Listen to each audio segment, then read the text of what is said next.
Hello everyone, all is well. I'm sure all of you are very curious to know that which chapter we are going to start today. So today we are going to start an amazing journey of history. Our chapter number 3 and the name of the chapter is the Delhi Sultan. So let's start. But before going to start the topic, let me introduce the various topics that we are going to cover today.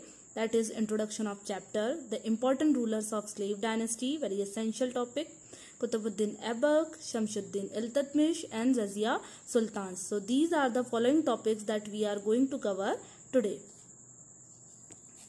Let's move. Students, this is a flowchart of the early medieval India. According to this flowchart, you can get the information about that the rulers who ruled over the India. According to this flowchart, Tomas, Anangpala, Chauhans, early Turkish rulers, Khaljis, Tughlaq, Sayyid and Lodhis. These were the important ruling dynasty who ruled over the Delhi.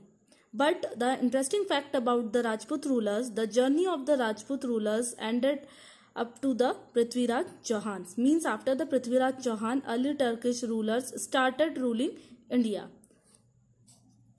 In the sequence of early Turkish rulers, the first ruler or the first name I suggest here, Qutbuddin Aibak. But before going to start about the Qutbuddin Aibak, student, I want to ask this question: why this journey? Why it's so? The only reason was that it was a fight, it was a battle for the throne of Delhi. And why Delhi? Because Delhi was an important commercial center that time.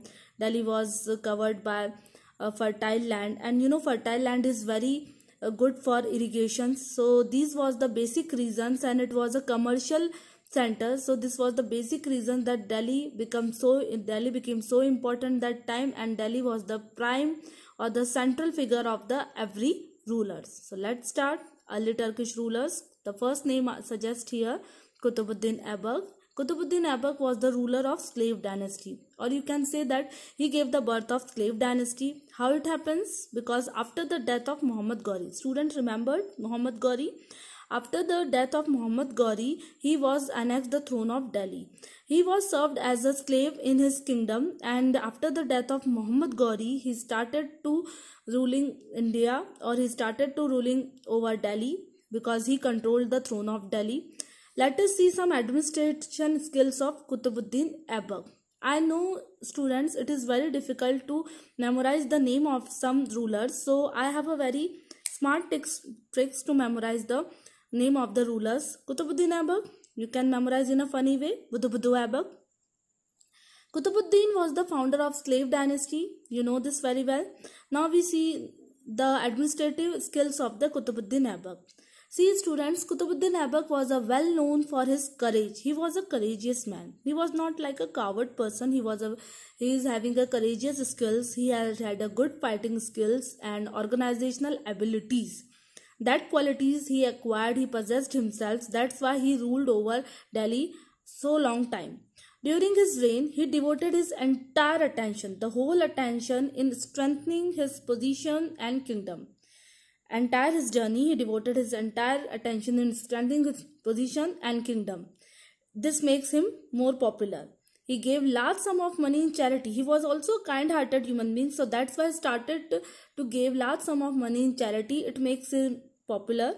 In Delhi, he had also seen interest towards construction, so that's why he started to build mosque place to place. The two very important mosques he was built, that was Quatul Islam and Adhay Din Ka Jhopda. These were the two important mosques were built by Qutbuddin Aibak. So it is clear to all. This was the complete detail about the Qutbuddin Aibak. He was a founder of slave dynasty. He had some good administrative skills. That's why he ruled over the Delhi for a long time.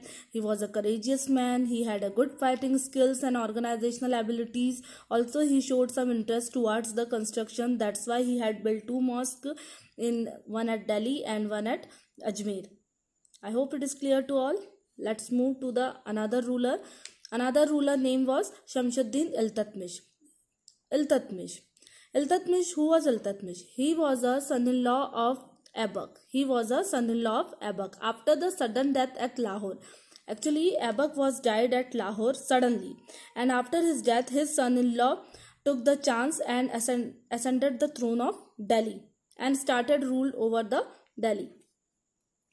Let's see the qualities acquired or possessed by him. He had a diplomatic face.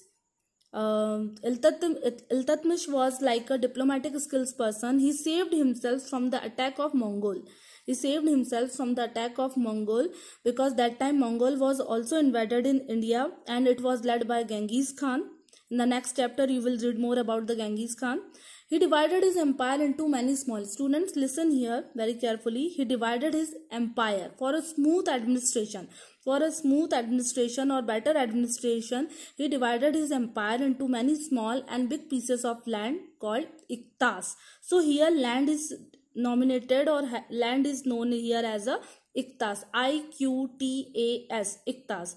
He also introduced silver coins. Very important work he was done there. He introduced silver coins known as tanka, silver coins known as tanka and copper coins known as jital. These coins were used during Sultanate period. He completed the construction of Qutub Minar. All of you know Qutub Minar very well. Qutub Minar construction completed by him and built his own tomb with red stone nearby Qutub Minar. Iltutmish died in 1246.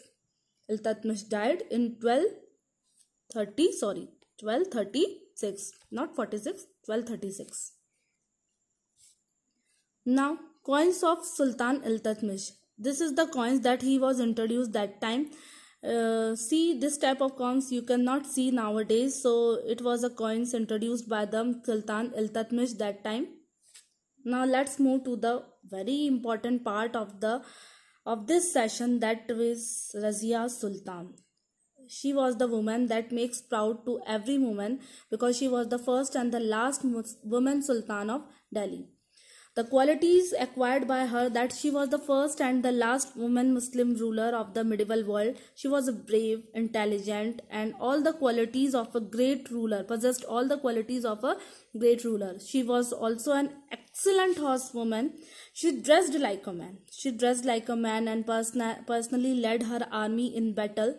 But not the nobles did not, but the courtier did not like her as a ruler because Razia was nominated by his father Iltutmish. She was a daughter of Iltutmish. She had 3 or 4 brothers, but they were not acquired such kind of qualities that was acquired by Razia. That's why her father nominated her name as a ruler. So this decision was not liked by his courtier, and that's why they thought that it was not a work of woman. And later one scholar named Minhaj Siraj. In the next slide, it is written here, a chronicler of the age, Minhaj Siraj recognized that Razia was more able and qualified than all other brothers. He thought that the queen rule went against the ideal social order created by God, in which women were supposed to be subordinate to men. Ultimately, she was also killed. She was also faced the conspiracy against her. She was killed in 18 AD 1240. So, this was a complete journey of a slave dynasty. I hope all of you like this video. All the things that I taught you, which is clear to all. Thank you and have a nice day.